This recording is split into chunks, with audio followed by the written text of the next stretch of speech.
আসসালামু আলাইকুম প্রিয় নবম দশম শ্রেণীর শিক্ষার্থী। আমি আজ তোমাদের সাধারণ গণিতের নবম অধ্যায়ের 9.1 অনুশীলনী এর 6 নম্বর ও 7 নম্বর অঙ্কের সমাধান করে দেখাবো। এখন দেখো, এখানে 6 নম্বর বলছে প্রমাণ করো যে 1/sec² a plus 1/cosec² a is equal to 1. 1/cos² a minus 1/cot² a is equal to 1.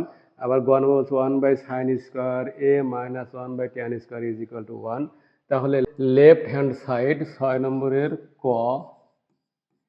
Left hand side is equal two দেওয়া আছে হলো 1/sec²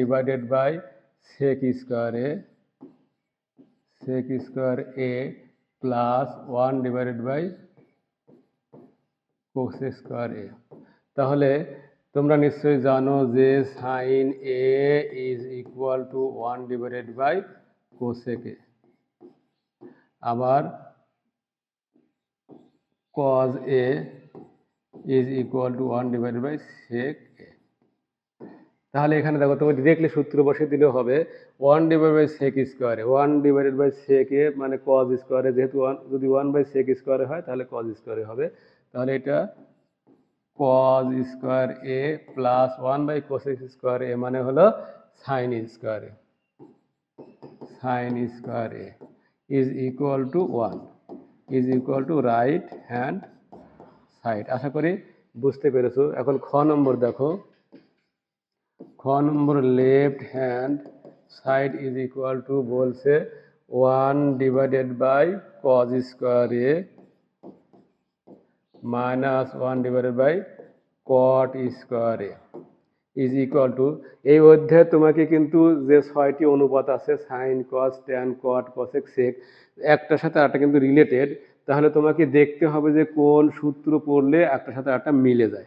এখন 1/cos² মানে হলো sec², আবার 1/cot² মানে হলো tan²। তাহলে tan² আর sec² কিন্তু একটা সূত্র আছে। আবার যদি তুমি 1/cosকে ভেঙে দিয়ে আবার কটকে ভেঙে দিয়ে করলে হবে, তবে তুমি খেয়াল রাখতে যেটা সহজে করা যায় সেটা তুমি করবে, মানে যেটা সম্পর্ক তুমি তাড়াতাড়ি বের করতে পারবে সেই অঙ্ক, সেই সম্পর্কে তুমি সূত্র দিবে। তাহলে 1/cos² হলো sec² মাইনাস, আর হলো tan a is equal to 1/cot a। তাহলে যেহেতু cot² আছে তাহলে tan² minus tan² is equal to 1, is equal to right hand side. আশা করি বুঝতে পেরেছো। এখন দেখো গ নম্বর বলছে left hand side is equal to 1/sin² a minus 1/tan² is equal to, এখানে দেখো একইভাবে 1/sin মানে হলো কোসেক, আর 1/tan মানে হলো কট। তাহলে কোসেক² সাথে কট² একটা সূত্র আছে। তাহলে 1/sin² মানে হলো কোসেক² মাইনাস 1/tan হলো কট², আর cosec minus cot is equal to 1, is equal to right hand side. আশা করি বুঝতে পেরেছো। এখন আমি তোমাদের 7 নম্বর প্রশ্নের সমাধান করে দেখাবো। দেখো 7 নম্বর বলছে sine theta divide by sine A divide cosec A plus cos A divide sec A is equal to 1, sec A divide cos A minus tan A divide cot is equal to 1, 1 divide by 1 plus sin² A plus 1 divide 1 plus cos² is equal to 1। তাহলে 7 নম্বরে ক, left hand side is equal to বলছে যে sine A divided by cosec A plus cos A divided by sec A is equal to, এখন এখানে দেখো sign আছে cosec আছে, যদি সাইনকেও ভাঙবো আবার যদি কোসেককেও ভাঙবো তাহলে কিন্তু দুইটি বারবার একই দিনে চলে আসবে। এই জন্য সাইন আর কোসেক সাথে সম্পর্ক আছে, তাহলে যে কোনো একটিকে ভাঙতে হবে। অর্থাৎ তুমি এভাবে লিখতে পারো sine A into 1 divided by cosec A plus এখানে একইভাবে cos A into 1 divided by সেকে। এটা কিন্তু লেখা যায়, কারণ যদি গুণ করো তাহলে লবের সাথে লব গুণ করলে সাইন হবে সাইনে আর নিচে কোসেকে। একইভাবে এখানে কজে হবে কজে, এখানে সেকে। তাহলে sine A into 1 by cosec a, তখন তোমার সূত্র হলো sine A is equal to 1 divide by cosec a. আবার cos A is equal to 1 divide by sec a. আবার tan A is equal to 1 divided by cot a। তাহলে এখন দেখো সাইনে 1 বাই কোসেকে মানে হলো sine A into sine A plus cos A আছে, আর 1 বাই সেকে মানে হলো কজ এ। এখন সাইন আর সাইন গুণ করলে sign square A plus cause গুণ করলে cos square A is equal to sin square a plus cos square a is equal to 1 is equal to 1 is equal to right hand side। আশা করি বুঝতে পেরেছো। এখন খ নম্বর সমাধান করে দেখাবো।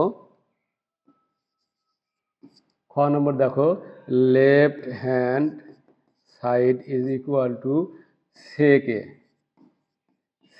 a divided by cos a minus tan a divided by cot a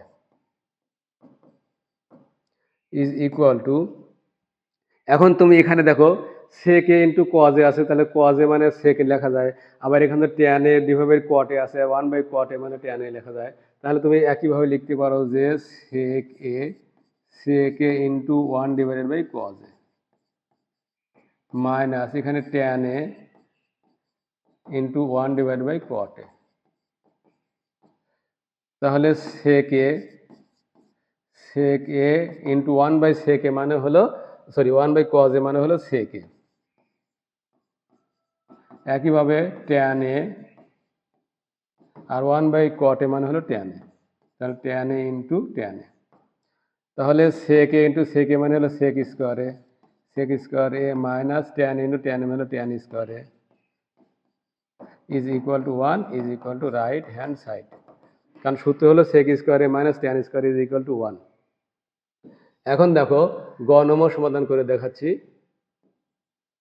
গ, left hand side is equal to 1 divided by 1 plus sine square A plus 1 divide by 1 plus cos square A is equal to, এখন এখানে দেখো sine square আছে আবার cosec square আছে।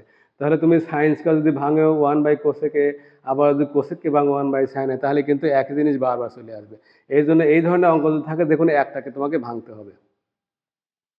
1 divided by 1 plus sine square A plus 1 plus এই cosec স্কোয়ারে মানে 1 divided by sine square A is equal to 1 divided by 1 plus sine square A plus এখানে উপরে 1 আছে, নিচে সাইন স্কোয়ার কিন্তু লসাগু, সাইন স্কোয়ারে যদি লসাগু করো তাহলে এখানে কিন্তু 1 পূর্ণ সংখ্যা, তাহলে পূর্ণ সংখ্যাতে সাইন স্কোয়ার যোগ হয়ে যাবে সাইন স্কোয়ার এ প্লাস এখানে দেখো সাইন স্কোয়ার এ কে যদি সাইন স্কোয়ার এ দ্বারা ভাগ করো তাহলে 1 হয়, 1 হকে 1 is equal to 1 divided by 1 plus sine square A plus 1 গুণ, দেখো হর হয়ে যাবে লব আর লব হয়ে যাবে হর, তাহলে sine square A divided by 1 plus sine square A is equal to 1 divided by 1 plus sine square A plus এখানে একইভাবে sine square A divided by 1 plus sine square A is equal to, যদি 1 plus sine square লসাগু করো 1 plus sine square এ যদি লসাগু করো তাহলে এখানে 1 প্লাস সাইন স্কোয়ার এ আছে, এখানে ভাগ করলে 1 হয়, তাহলে 1 1 এ থাকে প্লাস একইভাবে 1 প্লাস সাইন স্কোয়ারকে 1 প্লাস সাইন স্কোয়ার ভাগ করলে 1 হয় plus sine square A is equal to, দেখো 1 প্লাস সাইন স্কোয়ার এ আর 1 প্লাস সাইন স্কোয়ার কাটা করে তাহলে ইজ ইকুয়াল টু 1 হয়, is equal to right hand side. আশা করি বুঝতে পেরেছো। আমার পরবর্তী পার্ট দেখার আমন্ত্রণ জানিয়ে এখানে শেষ করছি। আসসালামু আলাইকুম।